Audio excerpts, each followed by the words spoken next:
Hi BookTube, welcome to Jackie's Literary Corner. I am Jackie, and this video is not going to be about books. This is actually going to be about one of my favorite directors and his team of creators. Now I don't have all his movies, but I have a lot of them, as you can see. And that is Tim Burton, if you can tell. I don't have Mars Attacks. I've never really watched that one. I mean, I've seen like bits and pieces here and there. And what was the other one I was just thinking? I had Big Fish. But I'm kind of trying to talk about mostly the ones that are kind of fit the season, because this is also kind of a recommendation video. And then I don't have, but I do have Big Fish though. And then I was just thinking about the other one. What was another one of his? What was it? I just had it. It's gonna pop in my head in the middle of my filming this video.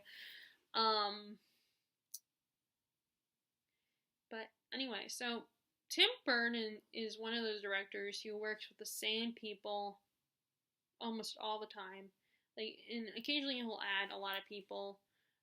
He'll add someone new to his team, a new actor that he hasn't worked with before. And he's also known for he constantly works with Danny Elfman almost always is committed. There were only 2 movies that Danny Elfman did not do by Tim Burton, and that was Ed Wood, and that was actually because right after that, I think they had a bit of a falling out before Tim Burton did that movie, and hadn't talked to each other. And as someone else put it on a comment when I was commenting on a video of someone's first time watching Nightmare Before Christmas, because that's around the time it happened. I was telling the person watching the movie, for the first time, in the video, I was adding my 2 cents because he kind of asked everybody, and a lot of people commented, explained, kind of told him what happened and stuff. And so, I just kind of simplified and was like, I think he was stressed at the time. It was just a little too much. And the movie had taken Nightmare Before Christmas had taken 3 years because it's stop motion to make. And, he was really stressed out. And then someone responded to my comment and be like, well, I think he's a little more than stressed out. I think he had a nervous breakdown. And I was like, because I was like, oh, LOL, you're probably right. Because at first I didn't know. At first, I have to admit, it caught me off guard a little bit. The comment was like,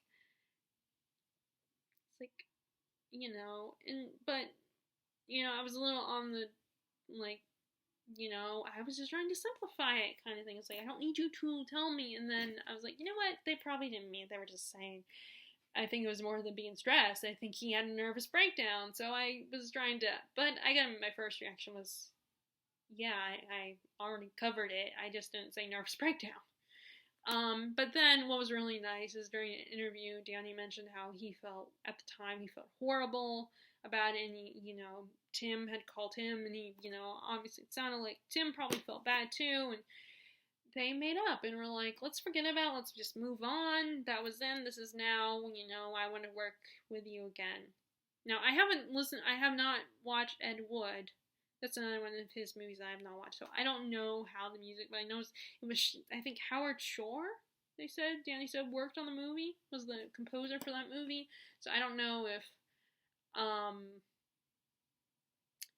if that was, so I don't know. I'm assuming that was good because, if you're in Hollywood, then I'm assuming you're good at your job. Although with actors, it's a little debatable sometimes.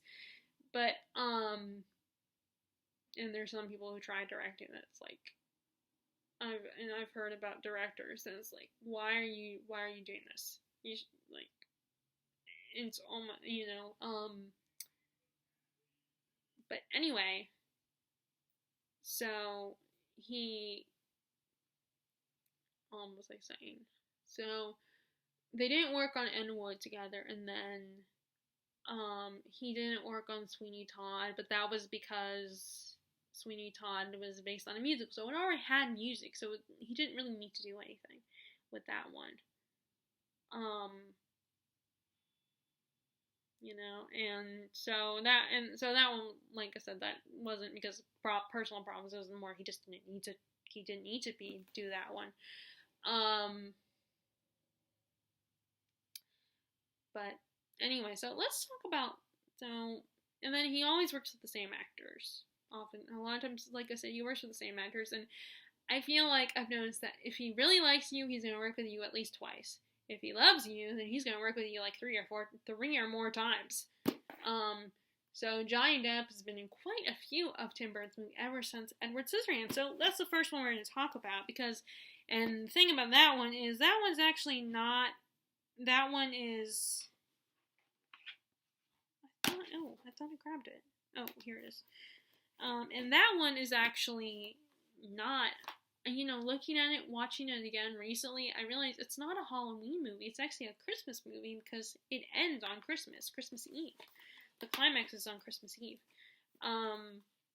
So I have it in this collection. I don't have it as a separate DVD. This is a collection of 3 of Johnny Depp's movies from Hell, Benny and June, and then Edward Scissorhands. Which I wish the Tim Burton collection I recently bought was like how this one was set up, because it has this, and then it's like this. So I wish, but they're all in one little slot. So which is kind of annoying because I'm worried I'm gonna ruin the DVD, like get it dusty or scratched or something. But Edward Scissorhands basically, like, I feel like Tim Burton is very much, like Stephen King with, Maine, small towns in New England and in Maine. Tim Burton is big on he knows how to do the suburbia and small towns on the West Coast, like, in California area. So I think I would assume that this takes place in California or a town that's similar to California. Because it's not cold, and it's around the winter time. What would be winter for those of us in the north part of the world. But these characters are in capris, and the women are in dresses and capris, shorts, and t-shirts and stuff like that. And so we start with this woman who works. Let me see if I get the names. Oh, nope, it doesn't say. This woman who works in she works for Avon, and it starts with her doing her, trying to sell her Avon products, and then then she spots this mansion off in the distance in the woods somewhere, in these creepy woods on this hill. And of course, only in a Tim Burton movie would you have someone go to the creepy place and think, oh, it's okay, nothing's wrong with that, there's probably people that live there, so I can sell them my products. So she goes there, but the house is empty, and she finds this young man, Johnny Depp's character. This is their first movie together. The first time Tim Burton worked with Johnny Depp. And he is hiding in the shadows. And when he comes out, Diane Weiss's character knows he doesn't have hands. He has scissors. And these giant scissors. And she's at first scared of him, but then he's like, oh, please don't go. And he's so adorable in this movie. He's so sweet. You just want to give him a hug, even if he could, despite his appendages. Johnny Depp is so adorable in this movie.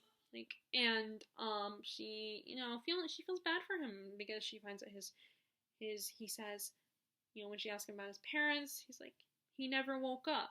And you throughout the movie get flashbacks and you see what happened, which that scene just breaks my damn heart. It always makes me cry.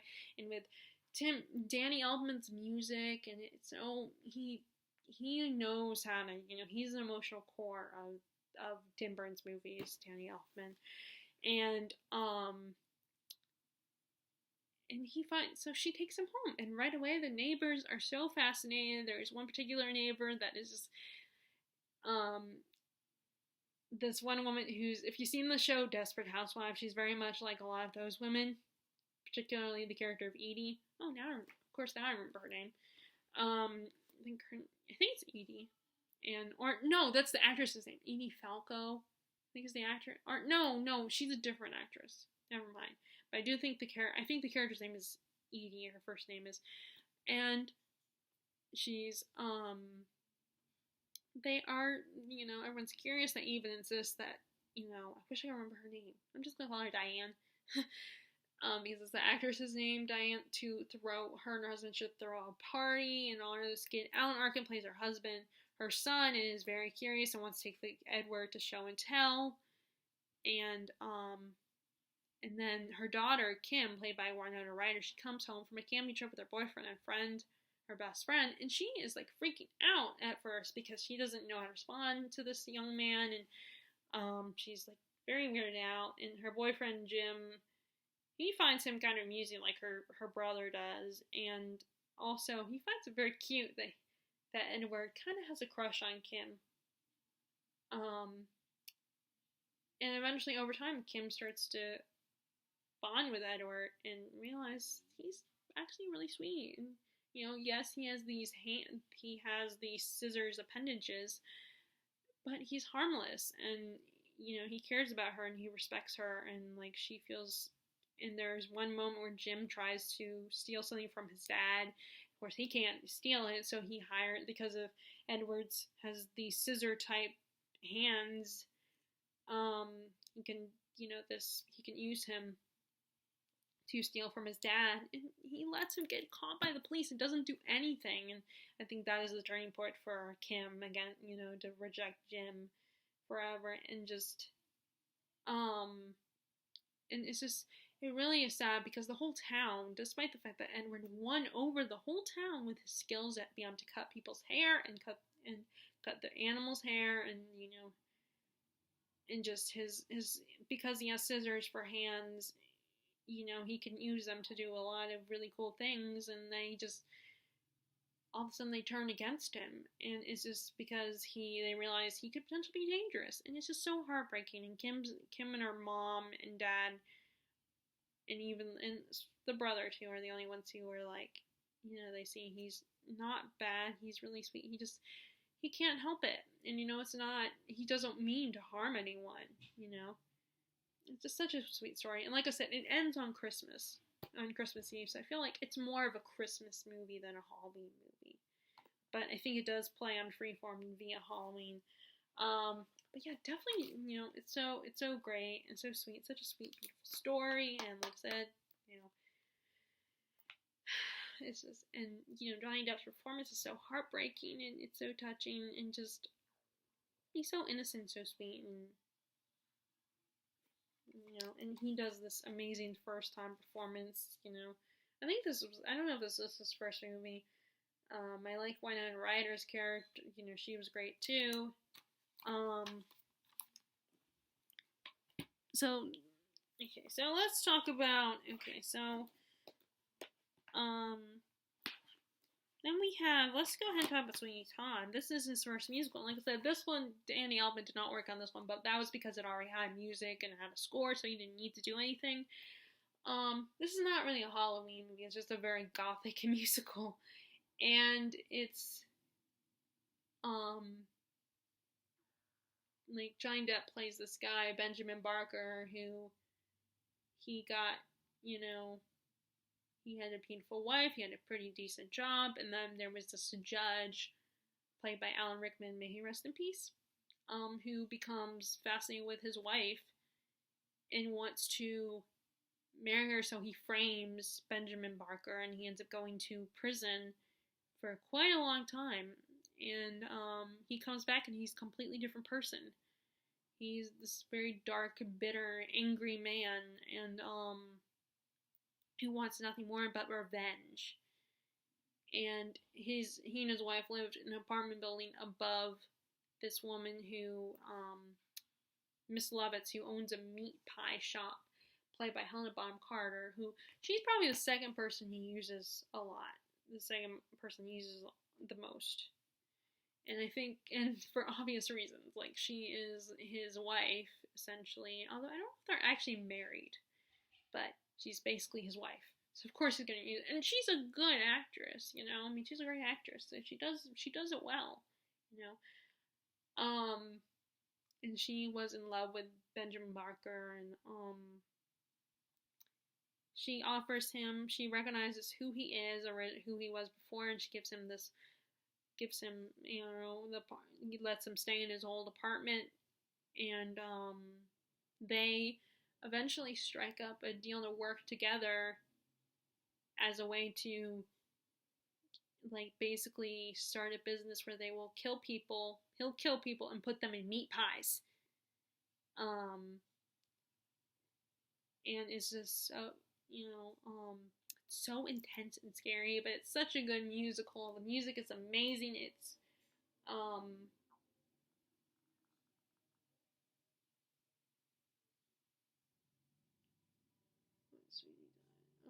Sacha Baron Cohen is in there too. It doesn't say.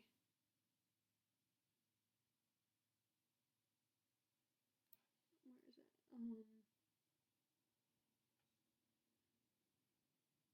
It doesn't say. I cannot remember. I want to say it's Stephen Sondheim musical. I'm not sure. But this, you know, so it's not exactly Halloween, but it's kind of, considering it's about murdering people and just like, you know, blood and gore. I think it would be a really great movie to watch on Halloween around this time of year, because it's fun, it's tense, it's gory and bloody, and it's about murdering people. It's just, so who doesn't love that? Or at least around this time of year. And just, once again, Johnny Depp, he just gives such an amazing performance. He's such a great character actor. I mean, he could easily fit into the mold of Brad Pitt and George Clooney, where he plays like leading, and Tom Cruise, where he plays the leading man and stuff, and only does like either action movies or comedy, you know, rom-coms and stuff, where he gets the girl and all that. But he chooses to play characters. He does such a good job, and he'll cake his beautiful face with makeup. And now this one, he doesn't wear a lot of makeup. He only, like, he has this streak of gray in his hair. I'm guessing that's from stress. And he's just so intense, and you know, his singing is great. Like, and it's so sweet, because I think I remember him saying he's very shy about his singing, and his voice is so enrapturing. And I feel like, well, actually, you know, I was going to say something about his voice, something else, but you know, I will get to that once I talk about that. Particularly there's a movie in here that I think would be, that I would love to, if, I think he could do the part, as well as the original people, the two original actors, because it had two people, and you know, he's got this rough, scratchy, you know, voice where he could, you know, that is really sexy, and just, I definitely have a thing for like the more scratchy, raspy voices, in, you know, like, not necessarily screaming, but just the, you know, not like heavy metal voices, but just a little lighter than that. And then Helen Bonham Carter, I mean, and I think she earns it, you know. Yeah, you could argue that it's nepotism, because she and Tim are together, but I think you know, I don't think he's, you know, he's that kind of director. I don't think he's that kind of director. I think he will still make her audition, still be, you know, decide, okay, are you right for it? I think she would, and I think she's the type of person who generally would want to earn the role. You know, I mean, she's not in every, you know, if it was about nepotism, she'd probably be in a lot more of his movies, and she's not in a lot of them. But she's in a good amount. But I still think she earned it. I think she's a great actress and does a great job. And you just really feel for her. You kind of feel bad for her that she doesn't get the guy. Which is funny, because, again, she's in a situation where she's in love with Johnny Depp's character, and yet she doesn't get the guy. And that's exactly what happened in another movie where they were partnered up, and their characters are sort of paired together, but then, you know, it does not turn out. So, you know, So it's kind of funny that it's a similar situation, except for she's not. I feel like that character isn't as selfish as this character is. I think Mrs. Lovett is a little bit more selfish than the other character I'm thinking of, but and also the other actors do great. And of course we have Alan Rickman, who again did not another situation where I was like, oh, he can sing. That's great. He doesn't do a lot of singing. Like I think he has one main solo. Well, although there's a scene between him and the Beetle. That's what they're called. I was trying to think of. I was responding to a video talking about Victorian literature, and I was trying to think of a character from Oliver Twist. And it was the character of the Beetle. That's right. I couldn't think of what they refer to the character as. So of course now I remember when I'm not even talking about that. It's just such a fun, and it's very fun, very dark musical, and if you haven't seen it, definitely. And then like I said, I want to say it's Stephen Sondheim. I think I have to look that up. But just, and if I'm right, then yeah, no, of course it's great. The music is great. And it's a fun musical in a very dark, twisted way. And also, like, Sacha Baron Cohen has a small part and has a secondary part in it as a kind of a rival of his Swingy Todd, and like Alan Rickman, and we have what is his name? I just realized Alan Rickman, and I'm trying to think of this other actor, the guy who played the judge's right-hand man. He was also in Harry Potter as Wormtail. He played Wormtail. Peter Pettigrew, and I cannot remember his name. So that's kind of interesting. They both worked in Harry Potter movies, and then they both are in this movie, but they interact more in this movie than they do in Harry Potter. I think their characters barely interact, I think, in Harry Potter. But yeah, so he was pretty good too. And I like Sacha Baron Cohen, he was funny. And another actor that Tim has worked with at least one other time, that he was in Alice in Wonderland as well. Through the Looking Glass, not the first one, but Through the Looking Glass. So it's very funny how Tim, I feel like he'll work with you twice, and if he really, really loves you, then he'll work with you several times, like Johnny Depp. But yeah, I definitely would love to see him play Mr. The bad guy in Something Wicked This Way Comes. I just recently did a review of that. Or not an actual review, but I filmed my wrap up, and I talked about that. I just finished reading that book today. So I think that would be, this makes me think he could play Mr. Dark really well, so I definitely recommend this for Halloween as well. And then, I'm trying to remember the other one. Like I said, Big Fish is really cool, and so is, and Pee Wee Herman, which I have here in this collection. But I wouldn't recommend it for Pee Wee Herman Big Adventures. I mean, unless you want to, because I feel like it's not really a spooky movie. It doesn't fit the season. It's more it's like with Big Fish, where it just is not a holiday movie, but it's still, well, I guess you consider it a Christmas movie, because there's some weird movies that are considered Christmas movies. Like, a lot of people will watch Die Hard around Christmas time. They think of Die Hard as a Christmas movie. And then there's Christmas movies that are horror movies, like Krampus. So, I mean, whatever, you can do whatever you want, but listen, I just don't think Pee Wee Herman's Big Adventure, it was fun, but it's not there's no holiday reference or anything. It's just about the title character, and he loves his bike more than anything and loses it. He gets it stolen, and he has to go on this cross-country trip to find it, and runs into a lot of unique characters. So let's go ahead and talk about Corpse Bride. So, and this was actually a movie where I think, right there. This is a movie where, again, it's Helen and Bonham Carter and Johnny Depp teaming up, but it's just their voices. They're not, And this was his second major, I think, stop motion movie, major motion picture. And I'm sure y'all know what his first one was. And I'm waiting to talk about that one because I like to save the best for last. Corpse Bride is, this guy, Victor, guy that plays Victor, and he's been betrothed to Victoria Van Glot. And her family has become destitute, so they need Victoria to get married to someone that's wealthy enough, and that's where Victor's parents come in. Victor and his parents come in. His dad is a wealthy fishmonger, so they are desperate and will have her marry anyone. And, but they do hit it off when she catches him playing on their family piano, and they immediately kind of bond.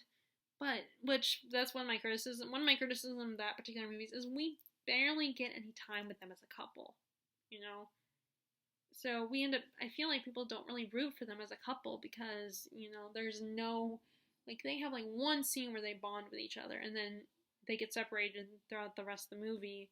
And then there's one moment where where Victor is able to see her again and he's like, I knew when I met you, I knew we were meant to get married and everything. And it's very sweet, but it's you had one scene together and one little few minutes together, and then it was interrupted because it was impropriety for a man and woman to be hanging out together. And it's very, so it was it's hard to root for them. Because they barely had any time together. And Victoria is played by Emily Watson. And her parents are played by Albert Finney, who was in Big Fish. As Edward Bloom, an older Edward Bloom Sr., as when he's an old man. And then you have Joanna Lumley, who played one of James's aunt in the beginning part of the movie and towards the climax of the movie of James and the Giant Peach. And there's a really funny moment when Victoria is talking to her maid and oh, I hope Victor and I like each other. And her parents show up and they're like each other? What does liking each other have to do with getting married? And do you think we like each other? Well, I would think so. Yeah. It's just a really funny moment, especially because, I feel like back then arranged marriage were pretty common. It was all about marrying for money and stuff like that. It was a really funny moment. Her parents are the funniest in the, I love Victor's parents are funny too, but I think they're a lot funnier. Victoria's parents. And he starts freaking, they hit it off and everything, but then once the wedding rehearsal starts, he is a nervous wreck. He even sets his future mother-in-law on fire on accident, and there's pressure on him by the minister, played by Christopher Lee, and it's just very, if Christopher Lee was pressuring me to do something, I would freak out and feel okay, I better do this right. And so he goes off to practice his vows, which he actually ends up doing very perfectly when the pressure is taken off. And he does not realize, but he ends up proposing to a corpse. A corpse bride. And that's played by Helena Bonham Carter. And so she, after a bit of a chase, she is able to escort him down to the underworld, which is so much more colorful. Everyone's having fun, and it's a big life of the party thing, but he's still freaking out because he's in the world of the dead and he doesn't know how to handle this. And a little fun fact. So there is a skeleton that, when Victor is asked what's going on, there's a skeleton that narrates, a skeleton called Bone Jangles, who tells the story of Emily's demise, how she ended up in the world of the dead, why she died. And it's this whole thing about she wanted to fall in love with this guy, but her parents didn't approve of it, and she was gonna elope with him, but then he never shows up, and she gets killed and left for dead. And and the character, the Bone Jingles, is played by Danny Elfman. He narrates it, and he does the song and everything, and he does all the lines, of course, and because there are a few bits of dialogue from the character towards the end of the movie, and opening the song. And if you know about Danny Elfman, you know that he was in a band back in the day called Oingo Boingo, and he also, and this is not his first time that he's lent his voice for Tim Burton, one of Tim's films, which I will, like I said, I like to save the best for last, and that's still my first love and my favorite of Tim Burton's movies. And he actually, watching the behind the scenes, he talked about how it was really hard because the character's voice is very raspy, even more raspy than his, and so the whole time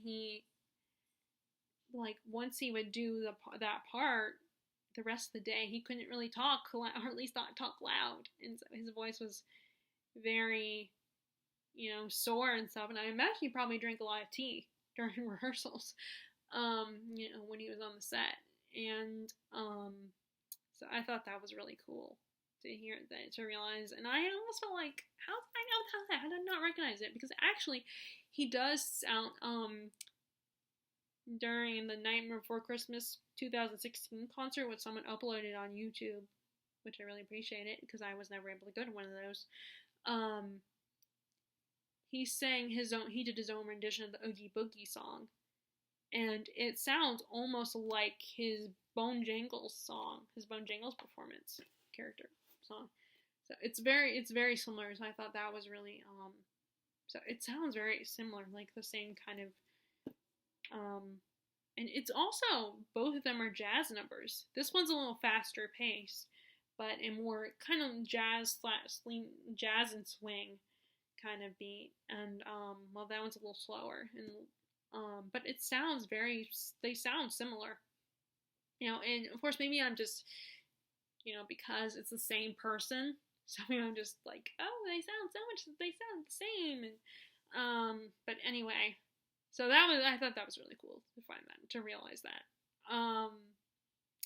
and Victor is able to trick Emily to take it back to the surface. So they go to the oldest dead guy, the dead elder, and they're able to come to the surface where he talks to Victoria, and that's when he tells her, as soon as I met you, I knew we were destined to be together, and she talks about feeling the same way, and that's when Victoria finds out what's going on, and she has to try. She is the one, after Victor's taken away by Emily, she goes to try to warn her parents and everyone, but they are like, you're just crazy. What's wrong with you? And there's a mysterious man, Lord Barkis, who shows up at the wedding, and they assume, oh, he's some distant relative, and he kind of plants little seeds of, oh, I would be the better candidate to marry Victoria.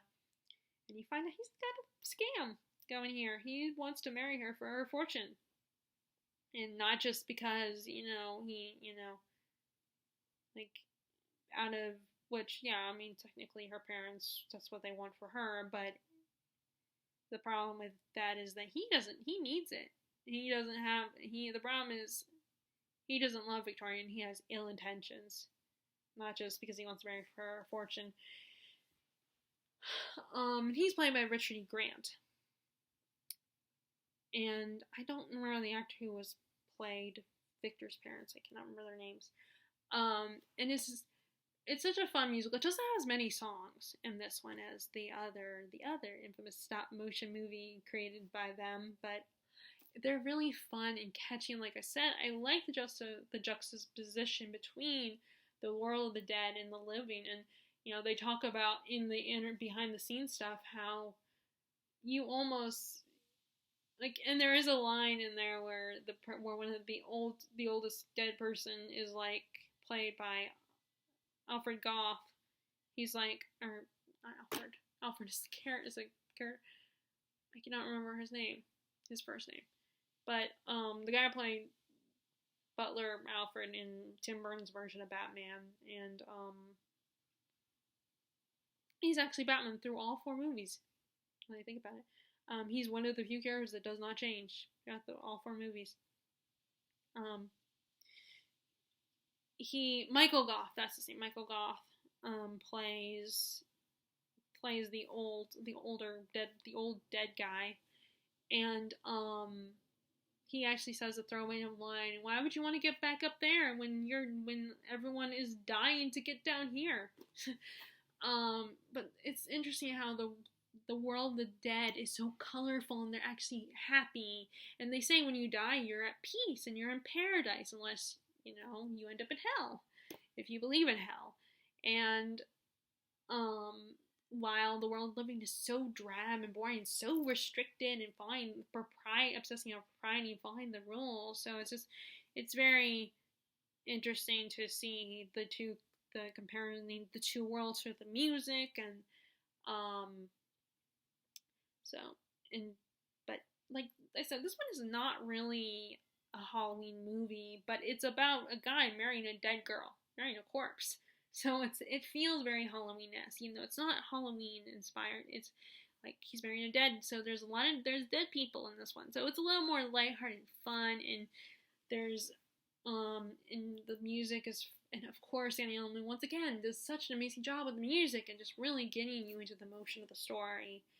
And it's so interesting to hear him talk about his music, like the behind the scenes of hearing him talk about his music, how passionate he is, and how much his songs are like his children. Although he does have children, I think he has 3 kids actually. His music is also like his children, and it's just so beautiful, and it's like such a wonderful story. And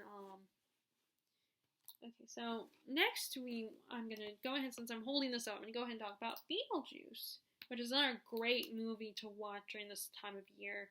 Again, it's not a Halloween reference. There's really only a few here that are actually referenced to Halloween, but people will play these movies on Halloween, or will watch them. But Beetlejuice is is a horror comedy, which it was originally meant to be conceptually scarier.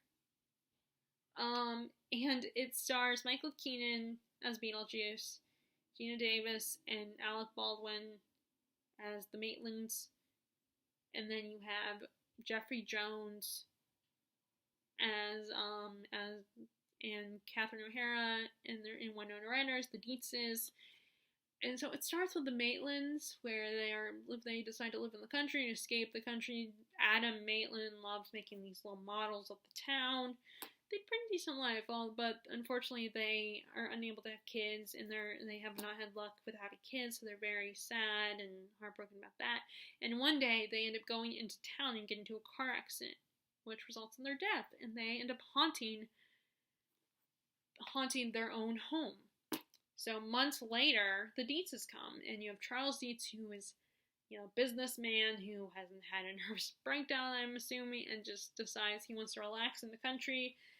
And then you have his second wife, because the daughter, Lydia Dietz, says that she's her stepmom at one point. And she's this eccentric, neurotic artist type who's, kind of, and then you have, she's really rude and kind of a bitch. And then you have Lydia, played by Winona Ryder, who she's, as one of the characters says, a Crown Post daughter, because she's very gothic and just not very happy right now. I mean, she's just kind of, not in a great place right now, and, so the Maitlands wanting to get rid of these people because they're extended clashes, and they just don't like them living in their house. So they realize that their ghosts decide to haunt them, but it does not go well. They can't seem to haunt these people. And they find out about this guy, a bioactress, Beetlejuice. They find out about him. He can get rid of the living. But they are warned before they can summon him not to do it, because he is nothing but chaos incarnate. He just wants to make trouble. And but eventually, because they still are having really bad luck, they even meet Lydia, who is the only person who can see them, and they end up,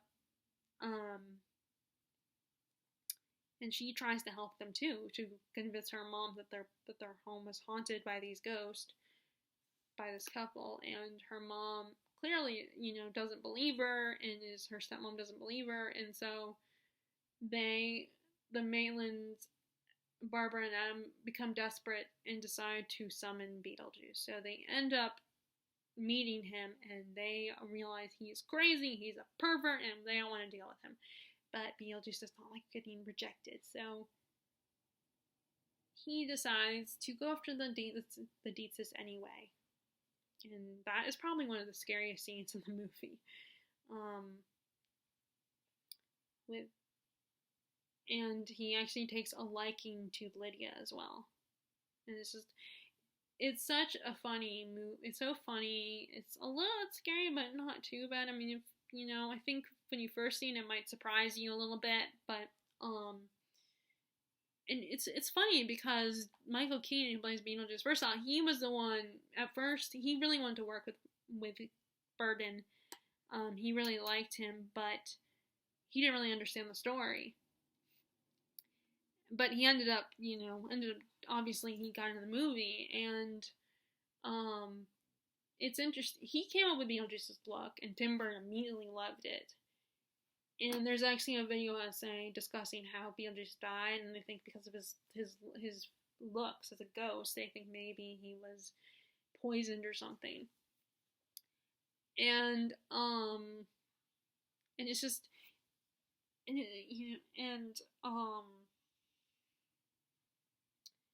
it's just, this is, like, he is not in the movie as much as you would like him to be. Like, he's, like, even though he's, like, the star of the show, and he steals the screen when he comes on, like, with his performance. He's so crazy, outrageous, and, and it's just really, so he steals the show, and yet he's the title character, yet he barely is in the movie. He doesn't show up until, I think someone said 19 minutes into the movie. I'm not very good with time. And it's just, but he just somehow really just steals the show, and and it's just, there's something, something about his character that's just so fun, and you almost root for him in a way, like, and even if you know the ending, there were a lot of fans who were like, don't be too hard on killing the character, don't be too hard on the character, because they liked him so much. And there have been talks about doing a sequel, but at this point, I'm like, forget it, just move on. You don't need to make a sequel. I mean, we wouldn't even get to have the Maitlands back, and Michael Keaton, I don't know if he could still do it, and Winona Ryder's not a, granted, you could create a story that allows the characters to, to accommodate the actors being older. Now you can't do that with Gina Davis and Alec Baldwin. They're, ghosts aren't supposed to age. So when they've aged, they're not young anymore. Like, again, not a Halloween movie, but it's just something that you gotta watch. It's fun. Like I said, it's, you got ghosts in there, so it still has a spooky atmosphere to it. And once again, the music that Danny Elfman creates for this movie, like, and I'm not an expert on music, so I can't really, like, talk about in technical detail or anything like that, but, just hearing that opening music, instrumental music coming, and I definitely, I used to not care about the music as much. I mean, I love musicals, I love singing and stuff, but, musical scores and stuff just didn't mean as much to me, but now, because it's just something about Danny Elfman that got me to really appreciate it more, and to pay attention to it more. Like I said, it's not a Halloween movie or anything, but it's definitely a movie you gotta watch around this time of year. But, I mean, you can watch it any time of year. And Tim Burton just knows how to make the weird entertaining. Like, I think with Tim Burton, if you don't focus on how weird it is, if you just focus on that's his style, that's how he is, and it could be really fun and funny, his stories. I think people just focus too much on the weird aspects of it and don't really think about that it's so much more than that. And it, even if you can't handle it, it means something to those of us who love Tim Burton's work.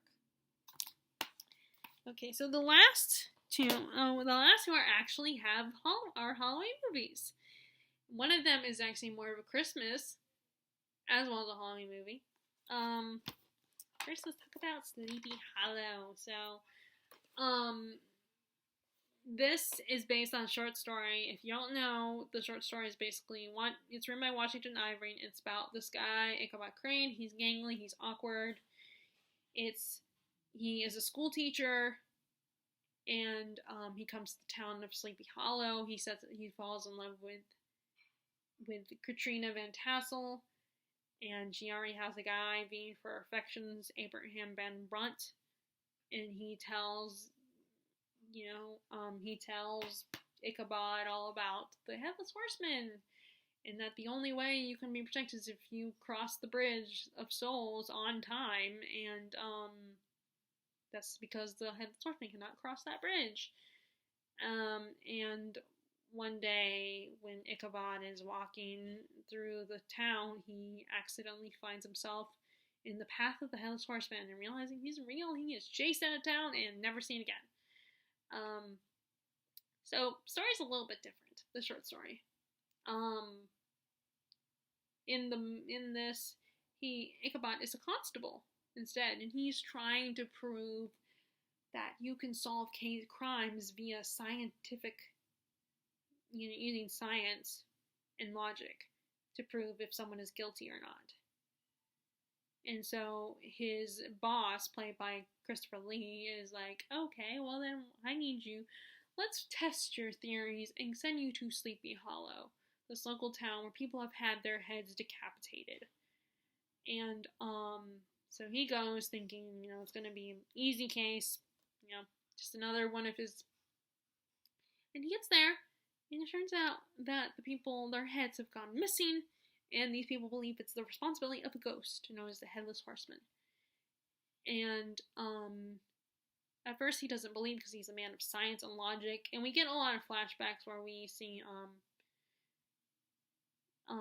which is like what they do in Edward Scissorhands as well. They kind of do the same thing where they have flashbacks where we learn the backstory and we find out that his mother was a convicted witch, and that his father had killed her for being a witch.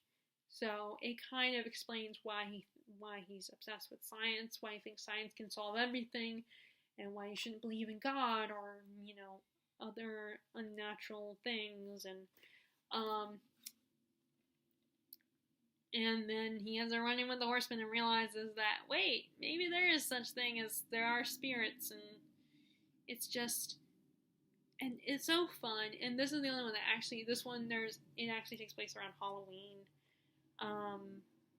There's even a scarecrow Halloween figure in the town, which actually I'm wondering if the figure with the pumpkin head and standing the way it is, like a scarecrow, if that's a reference to another movie of Tim Burton's. But I think it's supposed to be like, this is Halloween. It's Halloween. It's October right now when this is all happening. And there's this whole mystery of why the Headless Horseman cutting off these particular heads. And you realize there's some conspiracy going on that Ichabod has to figure out. Now, there are some things, like, there is a bit of a romance plot. There is still, the whole plot about him falling for Katrina. And Katrina is given a little bit more depth in the story. Like, she practices witchcraft because her mother was a witch. And she's seen as a little more complex. Not a lot, but a little bit more compared to the short story. And it's Johnny Depp, so he still maintains the awkwardness of the character, but he's also Johnny Depp, and he's a really good-looking guy. So, it's easy for a girl to fall for him, as far as his looks go. he's really, his personality is really sweet, but the there's not a lot of development with that romance. It just happens so fast, and you really don't see the, like, that's the only, I mean, like, I feel like you don't really get their developed romance. It focuses more on the whole Headless Horseman thing, which I understand to an extent, but I feel like you could have added a few more scenes here and there to show their budding romance. And Brom is a little, like, he's more of a hothead, and he gets jealous easily, and but there's not a lot of romance between her and Brom, and I think as this other reviewer I talked to when they did the review of the movie, I feel like I agree that when the idea of that Ichabod is new and he's good looking and he's smart and stuff, so he's this new guy and she's stuck in the small town, and so it's like this new person, this new good looking guy, so it's like she can use him to escape small town life almost, and it's kind of understandable that she immediately becomes infatuated with him and develops a little bit of a crush on him. And the whole decapitating head thing is just it's so creepy, and they do such a good job with it. I like what they did with it. Now, there was one scene, watching it again recently, there's one scene that actually made me cry a little bit, got upset a little bit, and that is the scene when the Headless Horseman shows up at this, one of his victims is this man and his wife, and they have a little boy that's the same age as my nephews, and, that's such a scary scene, and it made me cry a little because I was so worried. I don't know if he ever saw the kid. I don't know if the kid died or not.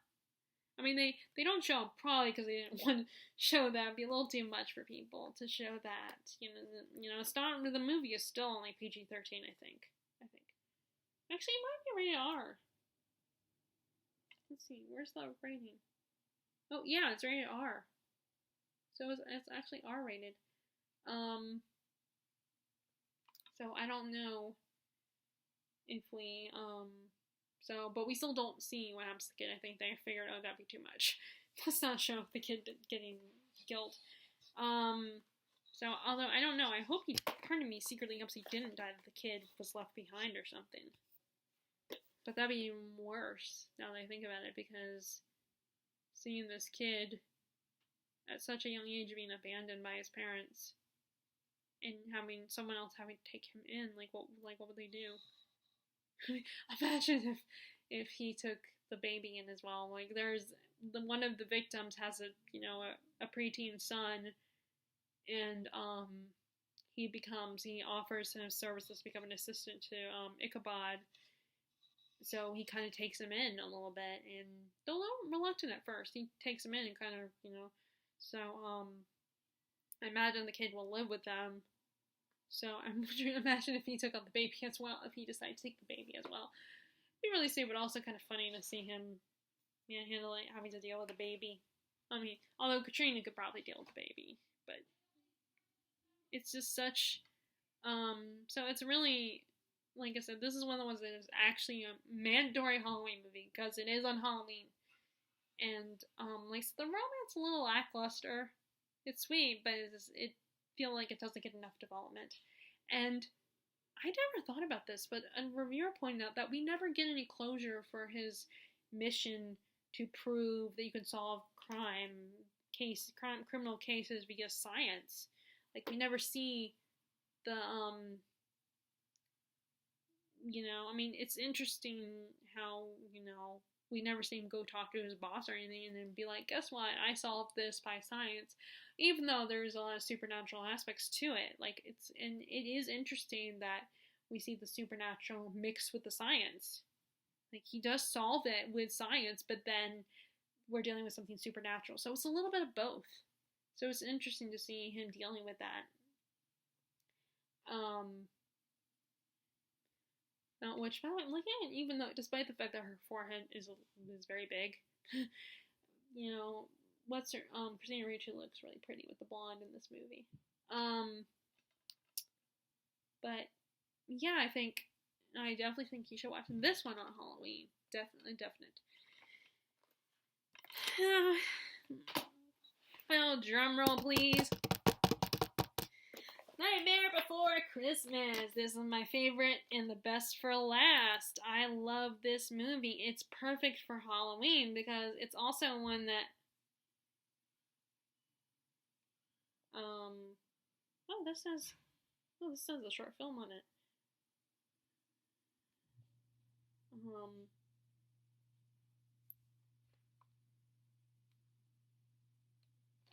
Sorry, I'm looking at the special features again. And this is, you have to watch, this is a definite to watch around Christmas and Halloween.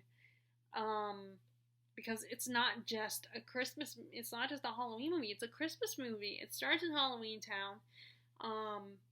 It's a musical just like Corpse Bride was. And we have this, it opens with the residents of Halloween Town celebrating and on All Hallows Eve, and they have and Jack Skeleton is their pumpkin king. He's their lord, their leader, and they admire him and respect him. He's awesome. But Jack is just tired of doing the same old thing every year. He wants to do something different. He's kind of in a bad place right now. And the only person who understands him and feels sympathy, wants to help him is Sally, the rag doll, but he does not really, he just sees her, and she's very much infatuated with him. And while wandering through, exploring, taking a walk with his dog Zero, who's a ghost, he just stumbles on trees that have the holidays on them, and he ends up, he is drawn to the Christmas door, and finds himself in Christmas Town, where he's enchanted by it. It's something new and amazing and magical, and he immediately decides, I want to understand this place. I want to know what the deal is with this place. And he comes home and tells the townspeople all about Christmas Town and how he's fascinated by it, and tries to help them understand. But of course, being in residents of Halloween Town, they do not understand it, and neither does Jack, if you think about it. And he ends up coming to the conclusion, after a night of trying to understand it, that he could take over Christmas Town. And he decides he's going to do it. He's going to take over because he thinks he could do an even better job than Santa Claus. So he decides to have all the residents help him prepare for Christmas, and has these three mischief makers steal Sandy Claus, as they call him. And it's just such a unique story. And I was surprised it was not well received when it first came out, because ever since I was old enough, which was not that long after the movie came out, to really appreciate and love this movie. I used to perform Jack's songs. I would stand on chairs and pretend like I'm standing on the little hill that he stands on and sing them. Although now, because I just love Jack's singing voice, I can't bring myself to sing along with him anymore. I'll sort of start to, and I'm like, no, I just want to listen to him. I just want to listen to Jack, because I love his voice. And he was my first crush, despite the fact that he has no skin or hair. I just fell in love with his character and his performance. And then he is brought to life by Chris Sarandon, does the speaking voice. He's the same guy who plays Prince Humperdinck from Princess Bride. He also he was in the original Fright Night, which I have not seen. And he actually appears on an episode of Charmed, the original show. He plays a love interest for the grandmother from back in the day. And he does appear in the new version, guest appear. It does a small role in the new movie. And then Danny Elfman does his singing voice. Which is so interesting, because it was just more like, it was so funny. He would talk about his process during the behind the scenes, and talk about how because they didn't really have a script. So we just had this poem that Tim Burton wrote. It's based on this fun poem that he wrote. And he was just very much inspired about the idea of how, you have Halloween decor, and then all of a sudden the next day you have the Christmas stuff coming out. And he's inspired to create this movie, and so he ends up and so he tells Danny the story so Danny can come up with the music and write the music. And and it was just funny how he was like, I was like, okay, tell me about it. And then when he tells me, he's like, okay, I want you to go now. Go, get out of here. Sorry, I just remembered I gotta give my mom my laundry basket. And then he does demos, of course, because I think that's what people who do the music for the musical, for movie musicals, I think that's, they'll do a demo, like Alan Menken does that too. And especially for like a new song, and he presents and then I think they were, Tim Burton realized, because they were thinking, Tim Burton is like, why don't you just do it? Why don't you do the character? And also Danny realized, I love this music. This is my baby. I don't want to I don't know if the idea of someone else doing it, performing these songs. And so he doesn't. But I don't know if it was Henry Selick, the director, which it's not a Tim Burton directed movie. Henry Selick is the director. And he also, apparently, he was actually the one who controls the Jack puppet.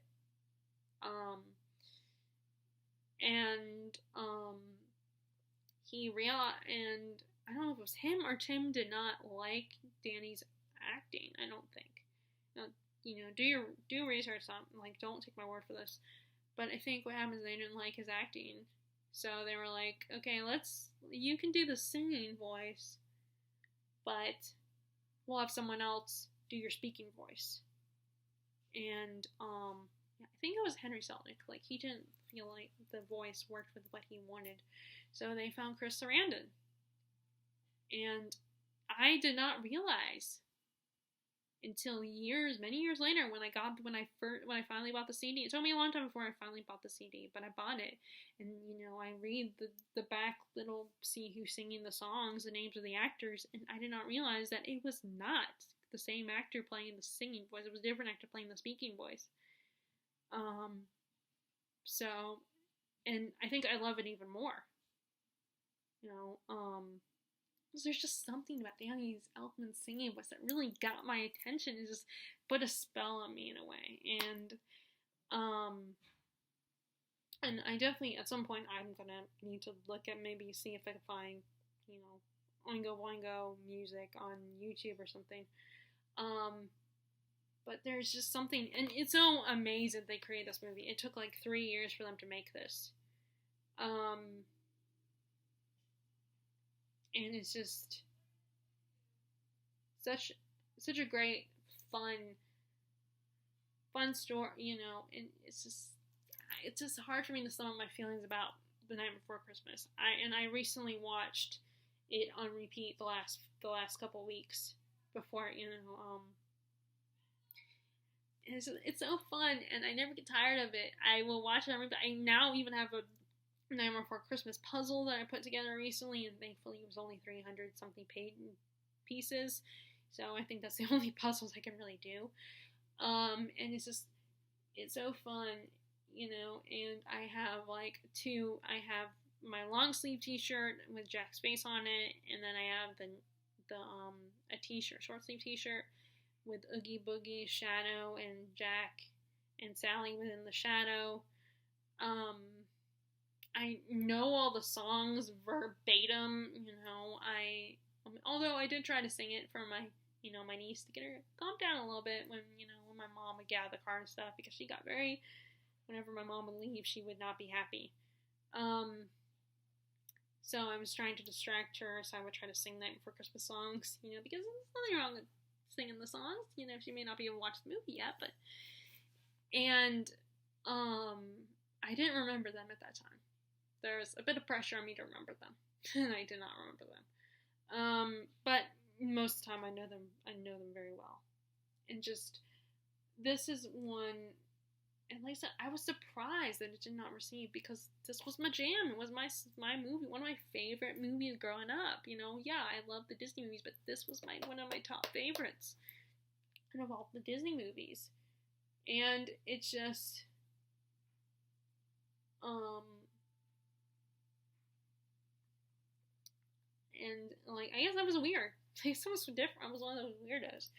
And I would love to be able to tell if I ever met Danny Elfman or Tim Burton, or Chris Sarandon, I would love to be able to tell them, like, particularly Danny Elfman and Tim Burton, be like, this was, and Henry Selick, that this was my movie, I grew up loving this movie. I was born in the 90s, I was born when it came out. I was in the world when it came out, and my parents bought it for me. And which is interesting that, they bought it for me, and I would perform them, I wasn't as good as Danny Elfman, but I did perform the songs. I would sing along, and I just, there's very few movies that I have memorized. This one is one of them. This one, along with Shrek and Sound of Music, are two others that I know almost verbatim. And just something about it, and like I said, you can watch it not just Halloween, but Christmas too. And it's just one of my all-time favorite movies, and I still talk about it today, like, with my friends. Like, I've been talking to Terry from Florida a lot about it, my thoughts on it. And, it's also really cool to see. There's I mentioned this earlier in the video, there's a concert that they used to do every year. They would play, they would perform the songs. And,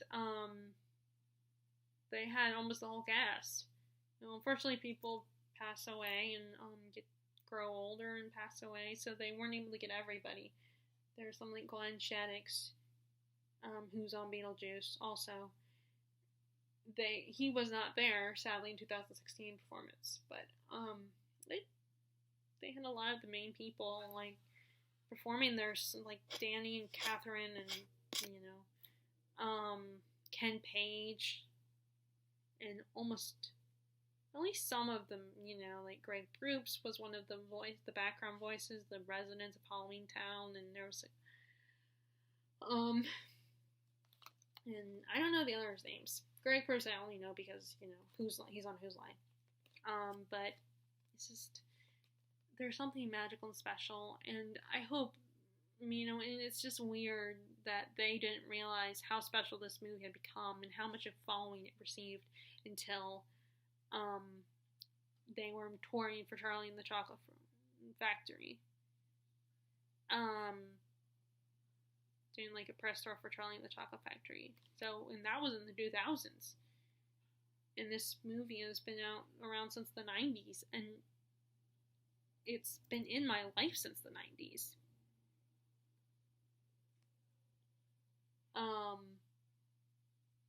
But this is my jam. This is something special to me, and it's a great, like I said, you can watch it not just at Halloween, but Christmas, because he takes over Christmas. So that's all I'm going to say about that. There's also one of the other movies I was thinking about is Frankie Weenie. That's a really great. That one actually made me cry. About this boy who loves his dog, and sadly his dog gets killed in the beginning of the movie, so it's not a spoiler. And he brings his dog back to life. And it's kind of an homage to old black and white horror films. I know that Tim Burton is a fan of those. So that one really was touching. I really like that one. That one's also stop motion, but it's not a musical. That's a great fun one as well. And I think on the DVD for Now of Christmas they have the original short movie, and that one's live action. And then he wanted to make it stop motion so you could because I think they were saying that he wanted to give the dog more of a personality. But yeah, this is, I check out that one too. But especially if you're a dog lover, it will make you cry, but it's still worth a watch. It's a sweet story. So those are my Tim Burton recommendations for the holiday season. I want to get this video in before Halloween, so in case you want to do a big marathon on actual Halloween day.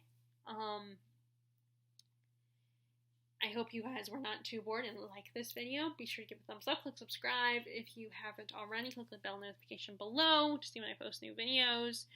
And I hope you are staying safe and healthy, and I will talk to you all later. Alright, bye!